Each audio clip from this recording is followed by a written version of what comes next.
Thank you, Isaac and Micah. The story of the disciples on the way to Emmaus is a familiar one to many of us. It is so valued as an encounter with the risen Christ that there is a spiritual renewal experience known as the Emmaus Walk. The account has a mystical quality of Jesus appearing and then suddenly disappearing. And yet, there is also an earthiness to it, something that feels very familiar in its very human experiences of curiosity and wonder and searching for meaning. For those who are curious, even in a familiar text, maybe especially in a familiar text, there are things that might make us ask questions. And so I invite us to trace this journey together. It is a story that is true, although the truth is not dependent on facts. Did it happen exactly this way? Does it matter if the story itself invites us on a journey of faith? So on the first day of the week, the morning or the evening of that day of resurrection, promise, and hope, the disciples were still in a place of mourning crucifixion. Even after women had said that they had gone to the tomb and found it empty, that Jesus was no longer among the dead, these two disciples went on from Jerusalem to Emmaus. One of them, we're told, was named Cleopas. This is the only place where he is named. Although he was not part of the 12 who were part of Jesus' inner circle, perhaps he was among the 70 that Jesus sent out in his name earlier in Luke's gospel. The other is never named. Some suggest it was the wife of Cleopas. Others offer that perhaps because this disciple is never named, there is a particular invitation for each of us to imagine ourselves as that disciple who is walking on the road. For that matter, Emmaus is questionable in terms of where exactly that was. My question is, why were they leaving Jerusalem? Why go from this last place where they had seen Jesus alive, had interacted with him, to return? Why leave behind the people who were familiar, not only to the story, but part of their social group? Why not stay with them, seeking comfort, seeking common awareness, sharing stories as people tend to do when they are grieving? At the same time, sometimes people, in the midst of grief, in fear and sorrow, try to make a clean break, to leave behind intentionally what is familiar, in search of something that doesn't have painful memories. The truth is, we don't know exactly why they left Jerusalem to go to Emmaus, but that's where we find them. As they traveled, they weren't ready to consider the question of what's next.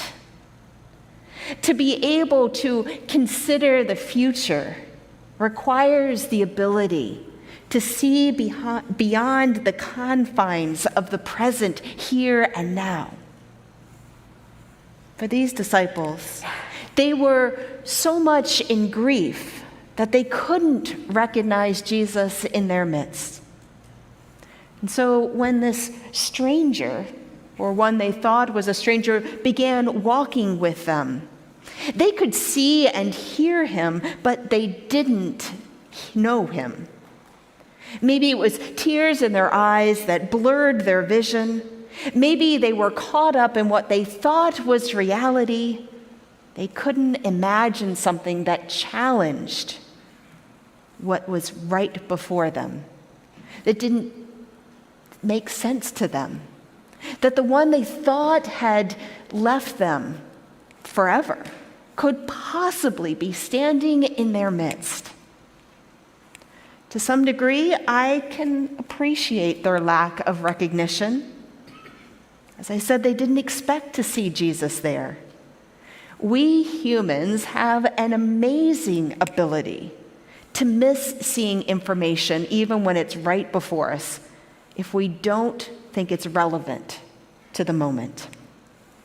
When Greg and I lived in Dayton, I served periodically as an on-call chaplain, and one night I was paged in sometime after midnight out of a sound sleep. I made my way to the hospital. I'm not sure how I did that, but I was still pretty bleary-eyed and focused on the person that I needed to go see. And so I walked on the floor, noticed a nurse's desk on the side. I think I may have waved hi and continued on my way until I heard someone call my name. And I turned back and one of the nurses says, "You're my neighbor, aren't you?" I looked back and indeed it was my neighbor. I knew that he was a nurse. I don't know if I knew he worked at that particular hospital. But in the process of trying to get to where I was going, I didn't see what was right before me, someone that I knew. The disciples knew Jesus far better than I knew my neighbor, but I can give them a little bit of a pass. That when they were so focused on the things that they were trying to get through, they didn't notice what was around them, even what could have given them hope. When we grieve, it's hard to imagine that life can be a different way or have a different outcome from what we've known. It's true if we're grieving individual losses. It's also true in grieving social systems that have disappointed us. When dreams are shattered, it's hard to restore a sense of hope. It's hard to find hope even in the shadows. I see it when I visit people in the hospital. When an unexpected diagnosis or in the aftermath of a fall or an accident, people's orienting systems are altered, disrupted, and returning to what was normal or familiar might not always be possible.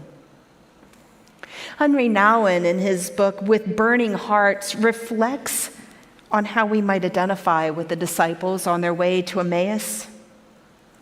He writes, imagining from their perspective, "We had hoped for a life of generosity, service, and self-sacrifice. We had planned to be forgiving, caring, and always gentle people. We had a vision of ourselves as reconcilers and peacemakers. But somehow, we aren't even sure what happened. We lost our dream. We became worrying, anxious people, clinging to the few things we had collected and exchanging with one another news of the political, social, and ecclesiastical scandals of the day. It is the loss of spirit that is often hardest to acknowledge and most difficult to confess. In our current political and cultural realities, maybe we can identify with Nouwen's words, with the disciples' feelings. As the disciples were walking and talking with one another, their grief barely allowed them to notice anyone who was with them. And so when Jesus asked what they were talking about, they responded with a mixture of shock and perhaps annoyance. What had happened had had such an effect on them, such an impact. It consumed their attention in such a way that they couldn't envision anyone who could have missed the feeling of what Jesus' death had meant. Someone who didn't seem to know what had happened would have seemed both a stranger and strange. Nevertheless, they began to tell him what they knew about Jesus, something we as the audience can snicker at because we know what they didn't. They shared what they had experienced, what they had hoped would be true about him. We might wonder why Jesus didn't interrupt them then and there to say, "Don't you recognize me?" If he had, how might the conversation have gone? Maybe he was testing their faithfulness or awareness. Or maybe this was a part of the healing that Jesus was bringing them. When you have felt grief, what does it mean if someone asks you about the person that you love? If someone asks you to tell stories of what their life meant to you, of what it was like back when things made sense?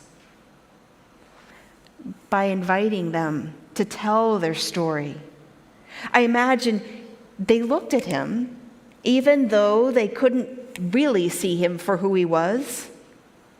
But as they spoke about what they believed, maybe their eyes lifted a bit. Maybe they looked with a little bit more awareness of what was happening around them. Maybe they had a little more energy in their voices. Maybe they dared to give voice to a longing they thought was forever taken away.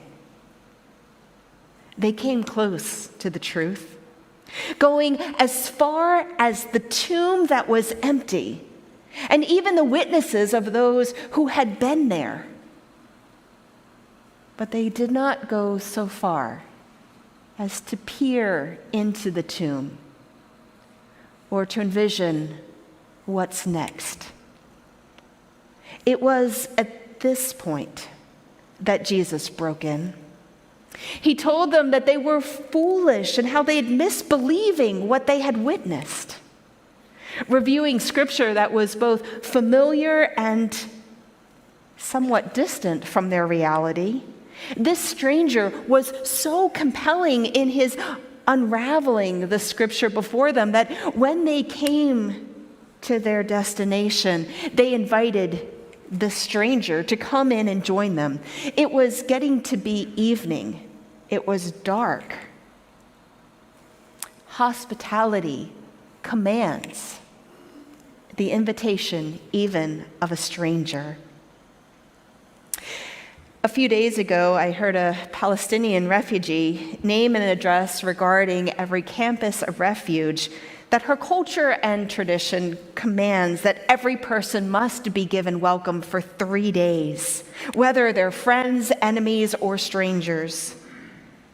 Imagine what that would look like for us if we lived with that same understanding that each person deserves welcome, even the ones that we aren't sure about.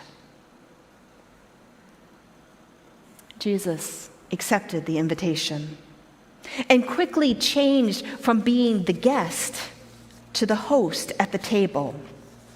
As he had so many times in their midst, from the feeding of the 5,000 plus people to the final meal that he had with his disciples, Jesus repeated a pattern that they had seen many times. He took bread, he blessed it, he broke it, and he gave it to them. And in that moment, their eyes were open, they recognized him, and Jesus disappeared from their midst. But once they recognized who he was, they no longer needed to see him to know that he was with them. And in that, they realized that some part of them had recognized him all along. In their hearts, they had felt a stirring of hope. We recognize these words as part of our communion observance, an ongoing promise, sometimes unspoken, that Jesus is present with us whenever we gather. The scripture doesn't say, but I can envision them carrying the bread with them, holding it like a talisman as they got up and made their way back those 7 miles to Jerusalem to tell the other disciples what they had experienced.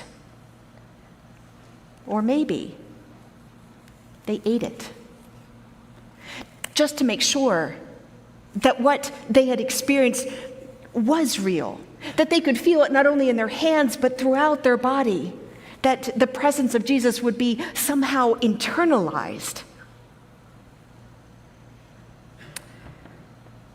As they told the other disciples what had happened, they learned that Jesus had also appeared to Simon Peter. Whatever had sent them to leave Jerusalem, good news sent them back. As we recognize those who are graduating from college, as well as other sources. Yesterday, I attended the graduation of students from Lancaster Theological Seminary. And in her commencement address, Reverend Dr. Stephanie Crumpton spoke of certainty and hesitation. Those who follow a path begin with some certainty, some anticipation of what it will be like to reach the end, but along the way there are twists and turns, ups and downs, places where the path meanders, some delightful, some disturbing. She likened their faith and journey to the reality of the disciples who had seen both miracles and the reality of death. And then she told of her own experience when she had completed the coursework for her doctorate. And at a time when she was anticipated to be excited, she was fearful. It was a mentor who said to her, "It's okay to be afraid." She said she felt fear because she didn't know what was coming next. And an advisor said, "That means that you're listening for a call that hasn't yet come." Yet. Her encouragement to the graduates was to not be afraid to take their time to get through the challenges of life, including times of disappointment, and to draw closer to the one who gives life. Maybe we too are listening for what we can't yet put into words. Towards the end of the graduation, the seminary dean commissioned them, charged the students that she was sending with words that were hope, not optimism. And she elaborated, optimism is rewriting the beginning of the story, to say the things that have happened, the disappointments, well, they weren't quite so bad as what we thought they were. The discouragements, the sorrows, the grief, they weren't as troubling. They were. Hope, on the other hand, rewrites the ending of the story, to say that where we go, we are not alone. That Jesus journeys with us all along the path and is present through it all. The end we fear may not be the end. The disciples realized this in their return to Jerusalem. Jesus had been made known to them in the breaking of the bread. And although there were still questions about what was next, they were learning to listen for a call that would come in time. With bread broken in their midst, with a burning in their hearts, they were no longer defined by despair, but by hope. And what about us? What's next for each of us? What's next for us as a congregation, We have been moving along in a mission that continues to inspire and bring others with us. We continue to hear policies that threaten the well-being of neighbors. News rarely brings either optimism or hope. Political and interpersonal tensions can constrict our ability to see beyond immediate concerns. Sometimes we have someone walking with us, and sometimes it feels like we're going through it all alone. Wherever you find yourself, I invite you to ask yourself, where do you see Jesus? What is your moment of recognition in the breaking of the bread? Maybe it's in a word of encouragement. Maybe it's in activism grounded in hope that individual and communal actions do make a difference, even if we have to look long down the road. Maybe it's in places of safety and sanctuary, where you know you can be your whole self without scorn or scoffing. Maybe it's in moments of quiet reflection and meditation. Whatever strengthens your faith, whatever gives you greater sense of conviction in the midst of questions and uncertainties, you are invited, we are invited to look for the presence of the risen Christ. As the disciples in Emmaus saw Jesus in the breaking of the bread, I invite you to receive and hold on to a piece of broken matzah bread. The ushers will come forward with baskets. Take a piece of the matzah and hold it. Look and listen. Reflect on how Christ calls to you. And if you prefer or need a gluten-free option, as the ushers are coming through, please raise your hand. We have that for you too. Hold on to the piece of bread. Pastor Naomi will later lead you into a time of eating it as part of the prayer time. But let this bread, let these words, let Christ's invitation be things to chew on as we commit to travel the road before us with its ups and downs, its twists and turns. Through it all, we are called to be who we are, and by faith to keep stretching beyond what we already know. May it be so.